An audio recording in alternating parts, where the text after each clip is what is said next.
Report to people పేరు మీద 2.5 గంటల పాటు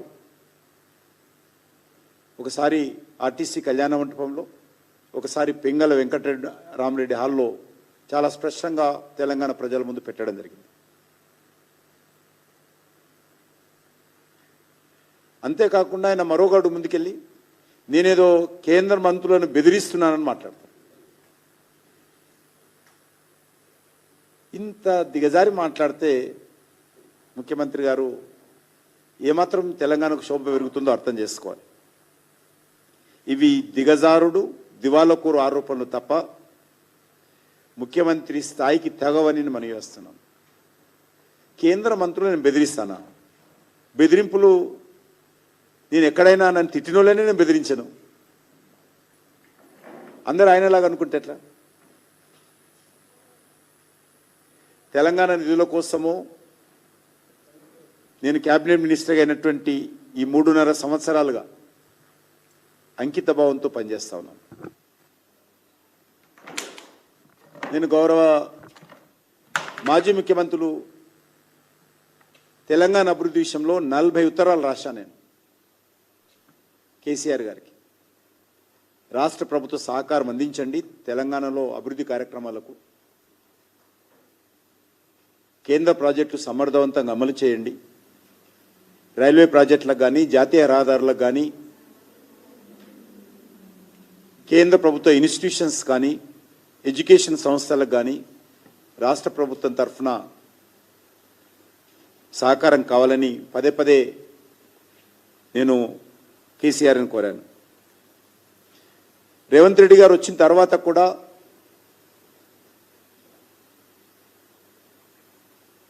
త్రిపుల రింగ్ రోడ్డు విషయంలో కావచ్చు, రైల్వే ప్రాజెక్టుల విషయంలో కావచ్చు, వీరు కూడా ఉత్తరాలు రాశాను నేను.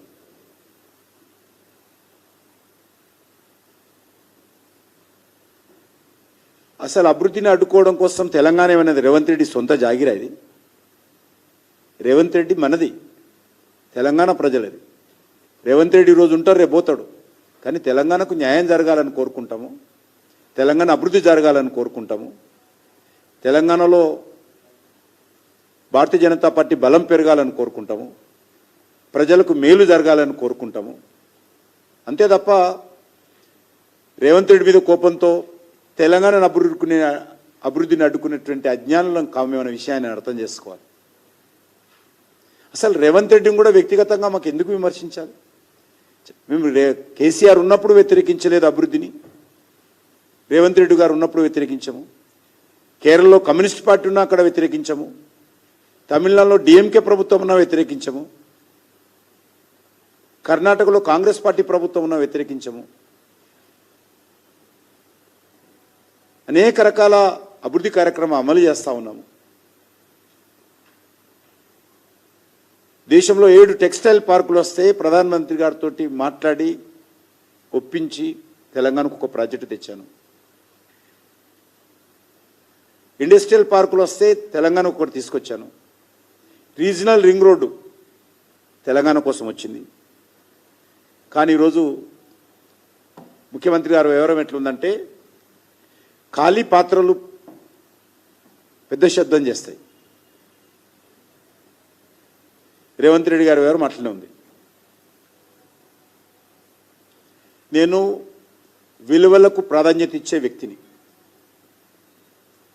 ప్రజల పట్ల విశ్వసనీయతకు కట్టుబడి ఉంటాను, నైతిక విలువలతో కూడినటువంటి రాజకీయాలకు ప్రాధాన్యత ఇస్తాను. అంతే తప్ప ప్రాజెక్టులు అడ్డుకోవడము ఇతరత్రో ఊహించడం కూడా కష్టం. నా తరఫున ఆ రకమైనటువంటి చర్యలు ఎవరైనా ఊహించడం కూడా తప్పే అని సందర్భంగా వహిస్తున్నాను. అదే కాకుండా చిన్నప్పటి నుంచి కూడా ఒక సిద్ధాంతానికి కట్టుబడినటువంటి వ్యక్తిని కాబట్టి ఈ తాటాకు చప్పులకు భయపడే వ్యక్తిని కూడా కాదు. నేను తప్పు చేయనప్పుడు అసలే భయపడను. తప్పు జరిగితే ఒకవేళ పొరపాటున విధానం మార్చుకుంటాను తప్ప వైఫల్యాలను, అవాస్తవాలను, అసమర్థతను నా మీద రుద్దితే అది మంచిది కాదు. నా మీద రుద్ది తప్పించుకునేటువంటి కుట్ర రేవంత్ రెడ్డి గారు తన వైఫల్యాల నుంచి చేస్తూ ఉన్నారు. నేను కానీ మా పార్టీ కానీ మేము గత పార్లమెంట్ ఎన్నికల్లో ఈరోజు దేశంలో అధికారంలో ఉన్నాం కాబట్టి ఏవైతే దేశ ప్రజలకు హామీ ఇచ్చామో దానికి కట్టుబడి ఉండి ప్రతి ఒక్కొక్క హామీ అమలు చేయాల్సినటువంటి బాధ్యత మాది. అమలు చేసి చూపిస్తాం, చేస్తూ ఉన్నాం. హామీల కట్టుబడి పనిచేస్తామని కూడా మనం చేస్తా ఉన్నాం.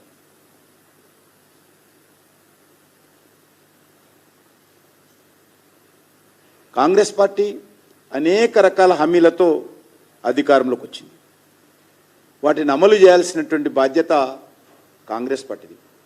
ఈరోజు అభయాస్తం పేరుతో ఇంత పెద్ద మేనిఫెస్టోలు ప్రకటించారు. ఇది రేవంత్ రెడ్డి గారు చేయాలి. ఇందులో 6 గ్యారంటీలు ఉన్నాయి. ఇదే కాకుండా సబ్ గ్యారంటీస్ ఉన్నాయి. ఇవి అమలు చేయాలి ఆయన. ఇది వదిలిపెట్టి ఈరోజు రాష్ట్రంలో నిరుద్యోగులకు నిరుద్యోగ భృతి వదిలిపెట్టి కేంద్రంలో నా మీద ఆరోపణలు చేస్తాను. మహిళలకు ఇవ్వాల్సినటువంటి నెలకు 2,500 రూపాయలు వదిలిపెట్టి ఇతర విషయాల్లో దాడులు చేస్తా ఉన్నా నా మీద. డిసెంబర్ 24 లోపల 2 లక్షల ఉద్యోగాలు భర్తీ చేస్తానని హామీ ఇచ్చినటువంటి వ్యక్తి జాబ్ క్యాలెండర్ దాని గురించి మాట్లాడాడు. రైతులకు సంబంధించి ఏవైతే హామీ ఇచ్చారో దాని గురించి మాట్లాడే పరిస్థితి లేదు.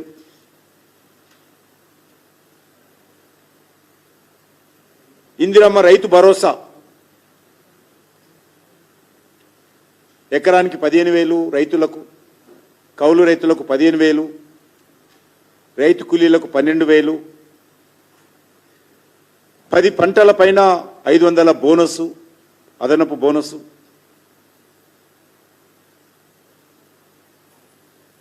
ఈరోజు ఈ రకమైనటువంటి అంశాల మీద